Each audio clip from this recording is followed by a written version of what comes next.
खबर है पूरे बिहार से और देश दुनिया से।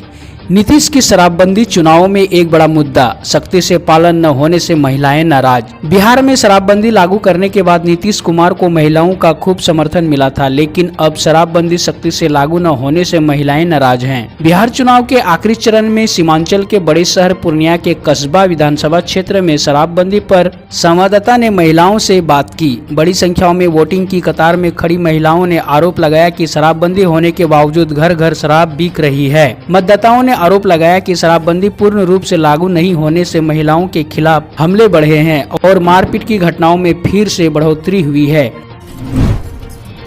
पटना में चुनाव खत्म होते ही अपराधियों का तांडव, युवक को दिन दहाड़े मारी गोली। राजधानी में चुनाव खत्म होते ही फिर से अपराधियों का तांडव शुरू हो गया है। शनिवार को दिन दहाड़े 2 की संख्या में अपराधियों ने कंकड़बाग थाना क्षेत्र के MIG कॉलोनी के नजदीक एक नौजवान को गोली मार दी। हालांकि इस मामले में पुलिस को एक CCTV फुटेज मिला है, जिसमें बाइक सवार हमलावर फरार होते दिख रहे हैं। पुलिस इस फुटेज के आधार पर अपराधियों की तलाश कर रही है। पूर्णिया में कुख्यात बिट्टू सिंह के भाई पर ताबड़तोड़ फायरिंग, मौके पर मौत। बिहार में चुनाव अपने अंतिम चरण में है, लेकिन अपराध भी अपने चरम पर है। ताजा जानकारी के अनुसार पूर्णिया जिले में एक युवक की गोली मारकर हत्या कर दी गई। मृतक की पहचान कुख्यात बिट्टू सिंह के छोटे भाई बेनी सिंह के रूप में हुई है। जानकारी के अनुसार बेनी सिंह सरसी स्थित आवास के पास बने पोलिंग बूथ पर मतदान करने जा रहा था, तभी घात लगाए अज्ञात अपराधियों ने ताबड़तोड़ फायरिंग कर दी, जिसकी उसकी मौके पर ही मौत हो गई।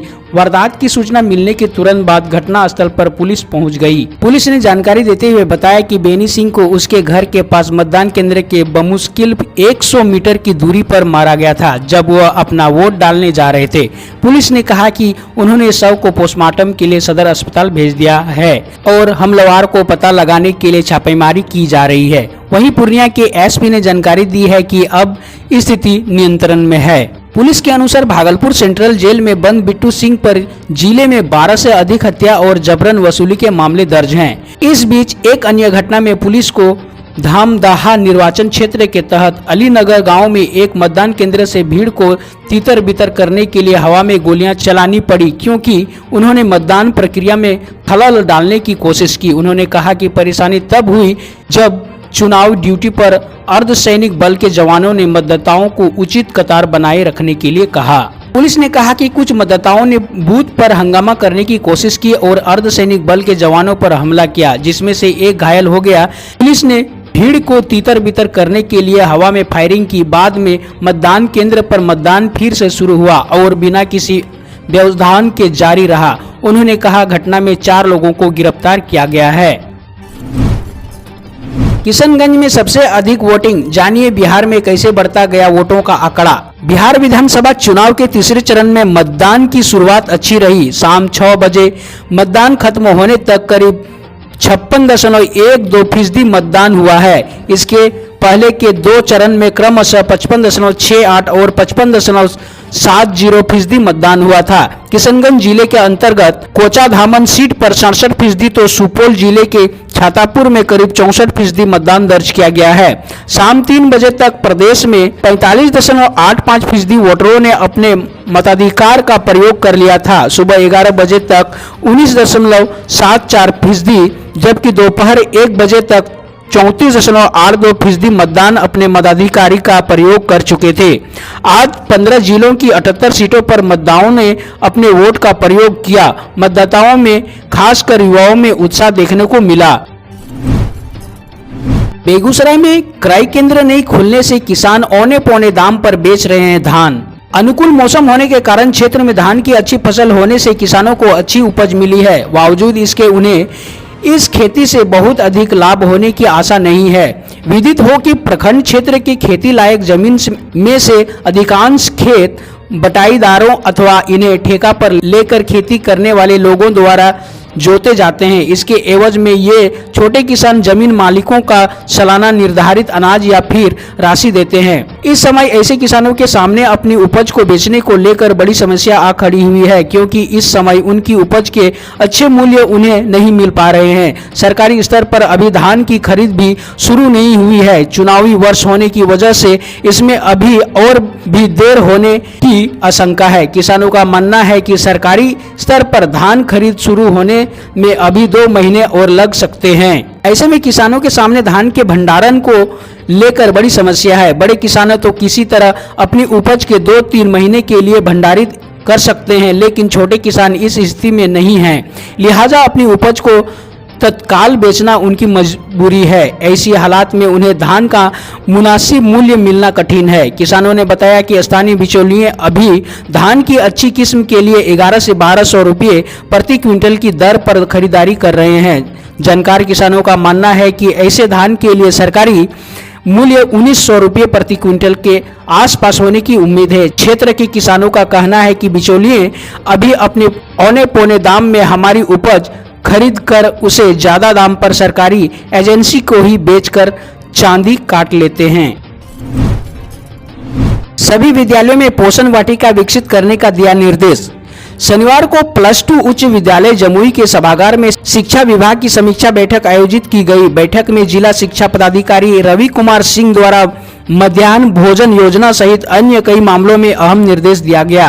बैठक के दौरान मध्याह्न भोजन योजना अंतर्गत खाद्यान्न का उठाव एवं वितरण का प्रगति प्रतिदिन की समीक्षा करते हुए मध्याह्न भोजन योजना के सभी प्रखंड साधन सेवी को निर्देश दिया गया कि अपने अपने प्रखंड अंतर्गत सभी विद्यालयों में निर्धारित समय पर 100% खाद्यान्न वितरण करना सुनिश्चित करें। साथ ही यह भी निर्देश दिया गया कि मध्याह्न भोजन योजना अंतर्गत खाद्यान्न का उठाव एवं वितरण से संबंधित कार्यों की जानकारी उठाव एवं वितरण से पूर्व संबंधित प्रखंड शिक्षा पदाधिकारी को अवश्य दी जाए। समीक्षा के दौरान जिला शिक्षा पदाधिकारी द्वारा मध्याह्न भोजन योजना के अलावा सभी विद्यालयों में पोषण वाटिका के निर्माण को लेकर निर्देश देते हुए कहा कि सभी प्रखंड साधन सेवी को अपने अपने प्रखंड अंतर्गत सभी विद्यालयों में पोषण वाटिका विकसित करना सुनिश्चित करें। साथ ही सभी डीपीओ प्रखंड शिक्षा पदाधिकारी प्रखंड संसाधन सेवी को लक्ष्य निर्धारित कर विद्यालय अनुश्रवण करने का निर्देश दिया।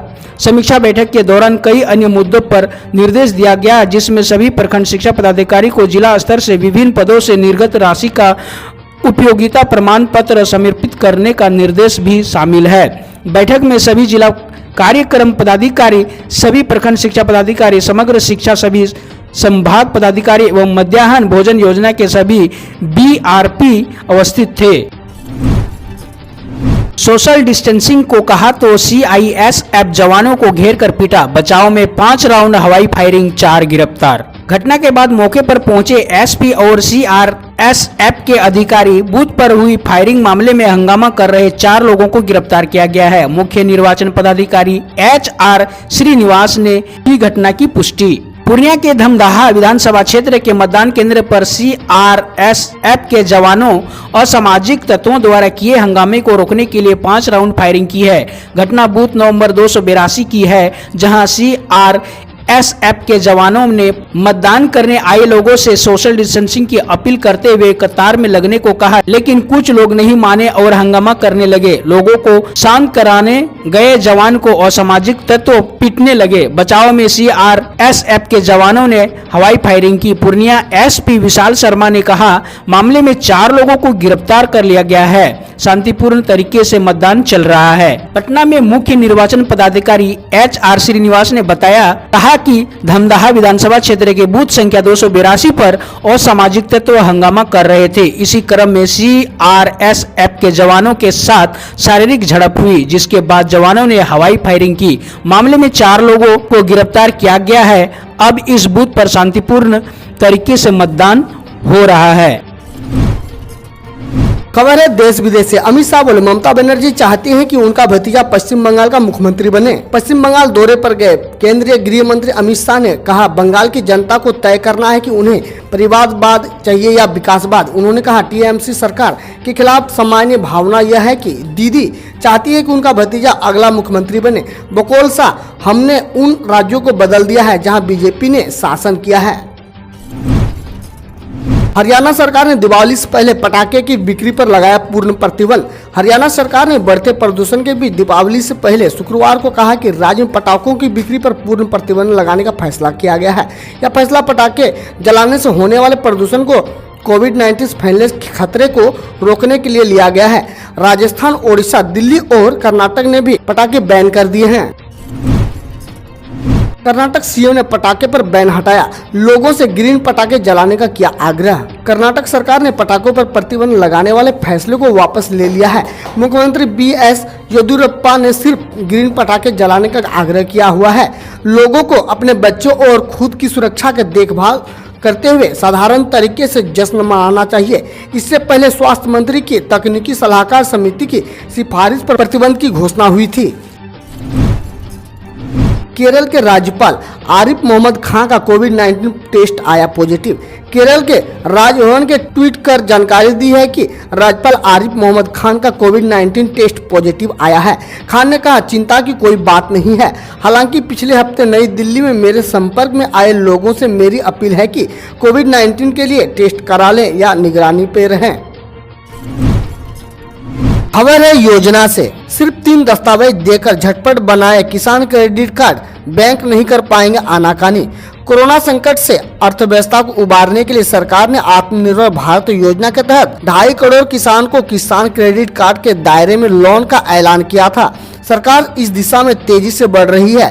कर्ज लेकर खेती करने वाले किसानों की सहूलियत के लिए किसान क्रेडिट कार्ड स्कीम को प्रधानमंत्री किसान सम्मान निधि योजना से लिंक कर दिया गया है। हम रोज ऐसे ही न्यूज लाते रहेंगे, तो यदि आपने अभी तक क्लीन न्यूज को सब्सक्राइब नहीं किया है तो पहले फटाफट सब्सक्राइब कर लें, साथ ही बेल आइकन को दबा दें ताकि कोई अपडेट मिस ना हो।